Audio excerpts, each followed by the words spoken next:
Hey Harbor Covenant, I've been thinking about blessings lately. Over the past crazy couple of years of the pandemic and other things that have gone on, we have been incredibly blessed here. Blessed by God, blessed by lots of faithful people, blessed by ministry opportunities. And I don't know whether you know that or not, but it's pretty unusual.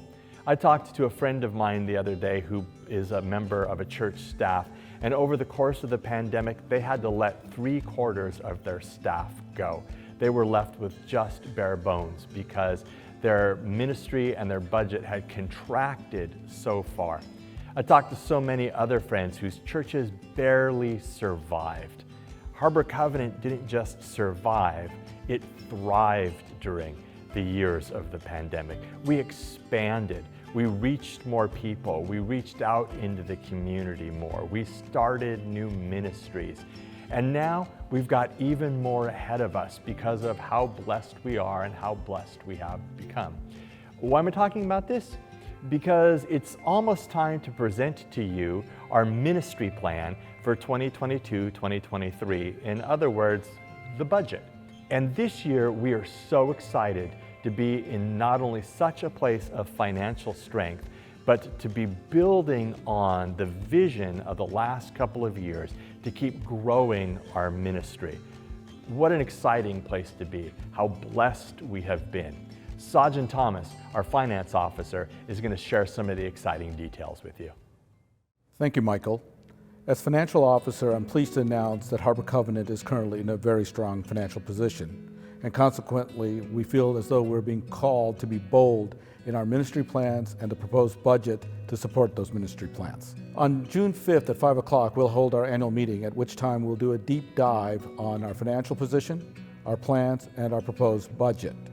We will also have 2 informational meetings in advance of the annual meeting where you can discuss our plans and the budget with members of the leadership team. But as a prelude to the annual meeting, I would like to highlight a few key points.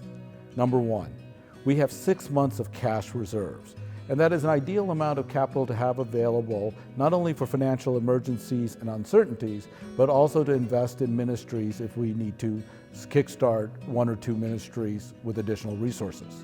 Number 2, you have been faithful givers through the pandemic, and we thank you for that. In fact, year to date, we're 2.5% above income on our budget, and we're 4.5% below expenses. So we've also been good stewards of the resources that we have been entrusted with. What does this mean? It means that we can be bold in our ministry plans and we can be bold in the proposed budget. As you know, we're partnering with Grace Covenant in Bremerton to create a Harbor Covenant presence and multi-site in Bremerton. We believe that this is a unique opportunity to spread the gospel and transform lives in the Bremerton area. Similarly, we're going to continue to invest in our virtual church. And we'll have a full year this year where we can expand our virtual capabilities. And we think our virtual church is a wonderful mechanism by which to reach the unchurched and those who cannot attend physical church. And while we expand these new ministries, we will continue to invest in our youth, we will continue to expand our worship capabilities, and we will also be good stewards of our physical resources, all of which takes financial support. We are grateful and blessed to be financially sound.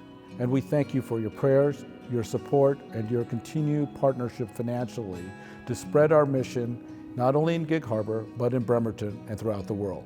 We look forward to discussing this with you in more detail on the 5th. Thank you.